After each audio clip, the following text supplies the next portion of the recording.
দেশ জুড়ে চলছে হিট অ্যালার্ট। এই দাবদাহে প্রায় সবার জীবনই ওষ্ঠাগত। পানি শূন্যতা, ইলেকট্রোলাইট ভারসাম্যহীনতা, হিটস্ট্রোকের ঝুঁকি এ সময় বেশি থাকে। গরমের তীব্রতা প্রতিরোধে সঠিক খাবার ব্যবস্থাপনা খুবই গুরুত্বপূর্ণ।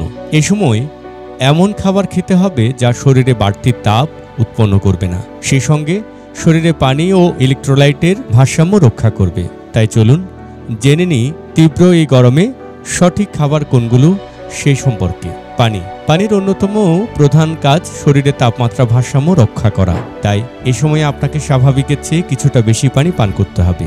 অনেকে ঠান্ডা ফ্রিজের পানি পান করেন, যা মোটেও ঠিক নয়। ঠান্ডা পানি পান করলে প্রথমেই শরীরের তাপমাত্রা অনেক কমে আপনার বেশ ভালো লাগতে পারে, তবে অল্প সময় পরেই গরমের অনুভূতি অনেক বেড়ে যাবে। তাই অতিরিক্ত ঠান্ডা পানি 50% স্বাভাবিক তাপমাত্রার পানির সঙ্গে মিশিয়ে পান করবেন। দ্বিতীয়ত, ফলের রস। সারাদিনে 5 থেকে 700 মিলিলিটার ফলের রস বা জুস পান করুন। হতে পারে সেটি তরমুজ, আনারস, পেঁপে, বেল, তেঁতুল অথবা মাল্টার রস। তৃতীয়ত, টক দইয়ের লাচ্ছি। পর্যাপ্ত পানি, ভিটামিন ও মিনারেলের উৎস এবং প্রোবায়োটিক হিসেবে টক দইয়ের লাচ্ছি হতে পারে হিটস্ট্রোক প্রতিরোধে অন্যতম খাবার। টক দইয়ের প্রোবায়োটিক গুণাবলী শরীরে অধিক তাপমাত্রা উৎপন্ন হওয়াকে প্রশমিত করে। চতুর্থত, স্যুপ। শরীরে তাপমাত্রা ও খনিজের ভারসাম্য রক্ষায় চিকেন ভেজিটেবল স্যুপ হতে পারে একটি চমৎকার খাবার।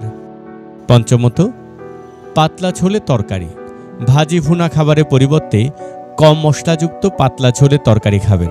এতে শরীরে তাপ উৎপন্ন কম হবে, যা আপনাকে স্বস্তি দেবে।